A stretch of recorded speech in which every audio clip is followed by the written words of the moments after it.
Dia desses, resolvi reassistir ao filme Formiguinha Z. Sei lá, na minha lembrança, o filme era quase uma propaganda socialista.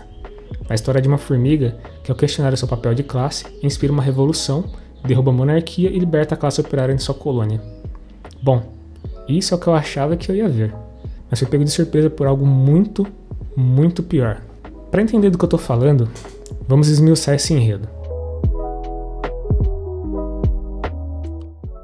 O protagonista do filme é uma formiga que inicia sua jornada em um consultório, conversando com seu psicólogo, sobre a angústia que ela sente por ser mais um operário em meio a milhões, cujo papel estático na hierarquia não permite aspirar a nada melhor.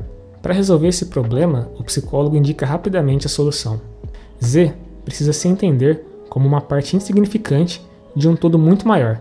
Esse sim, algo importante. O filme segue e somos introduzidos ao vilão, um general ardiloso e inescrupuloso, cuja principal motivação é destruir parte da colônia, eliminando os indivíduos que ele considera fracos e tomando o poder à força para recriar a sociedade depois desse genocídio. Lá pelo meio do filme, o general Mandíbula arma uma guerra que sabe que eliminará parte dos soldados que são fiéis à rainha que ele pretende depor.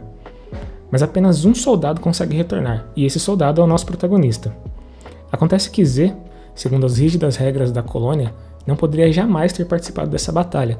Seu papel é estático, como operário. E durante a festa para recepcioná-lo, o nosso herói acaba dando com a língua nos dentes e revelando esse detalhe fundamental.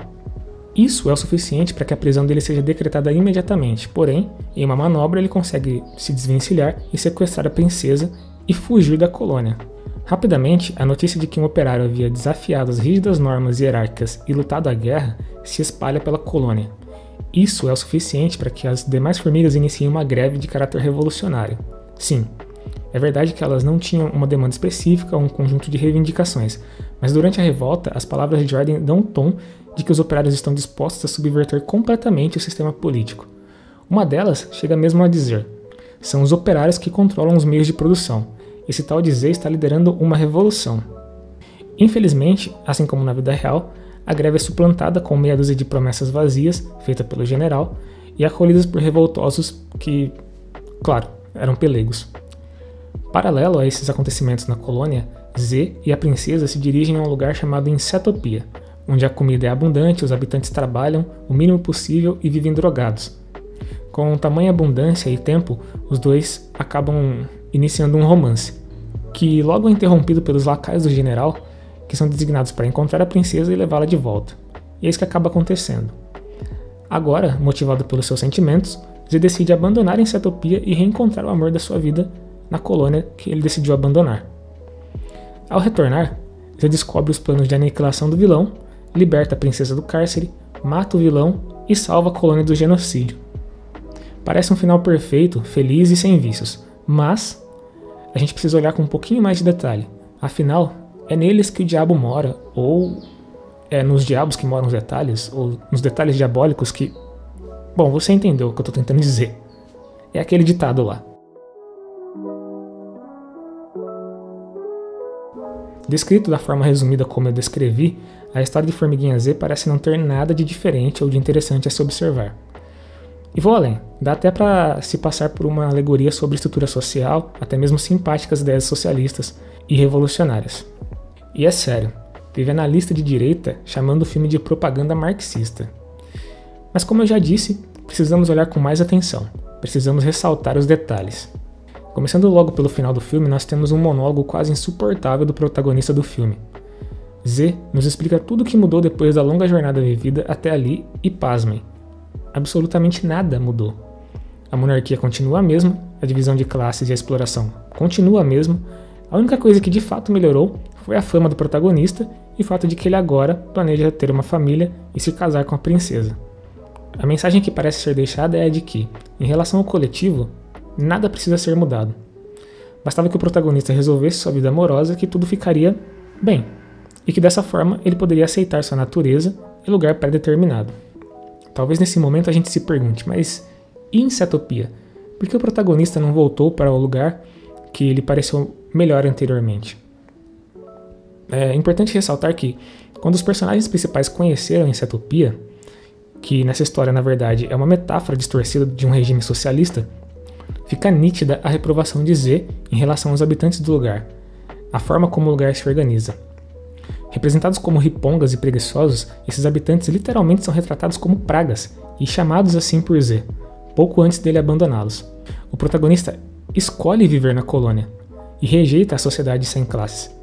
Para ele, basta que a vida melhore para que isso possa apaziguar seu espírito anteriormente tão atormentado.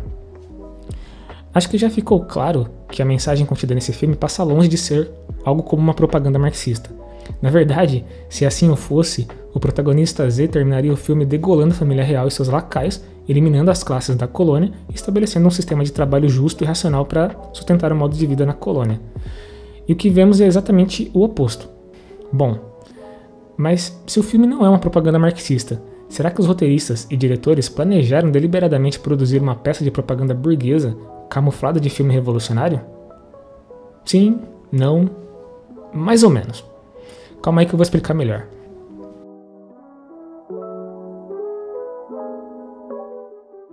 Sim, existem filmes hollywoodianos que são claramente uma peça de propaganda nacionalista e imperialista. Por exemplo, O Sniper Americano. É um filme para glorificar um soldado que assassina o povo iraquiano e fica triste no final.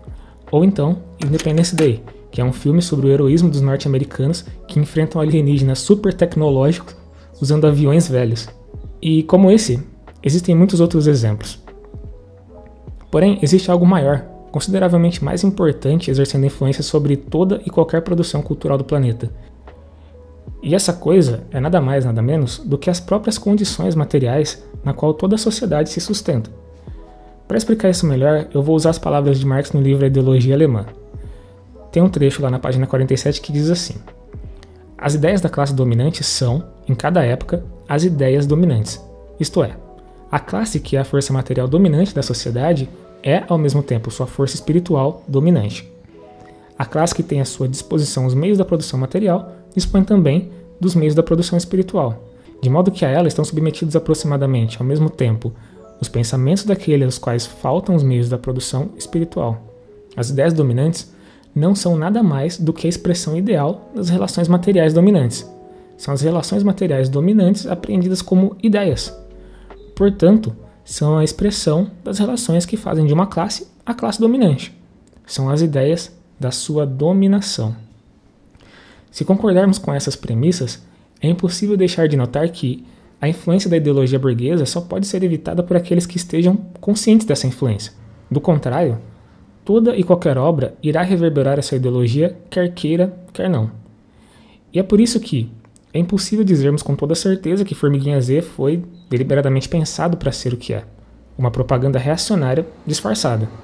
No máximo, podemos identificar como essa característica se expressa no filme e concluir que é assim que seus criadores o conceberam, com base na influência sobre a qual estão submetidos.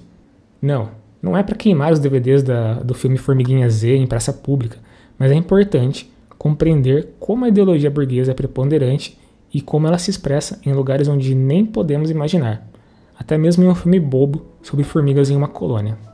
Muito obrigado por assistir mais a essa análise e nos vemos no próximo episódio.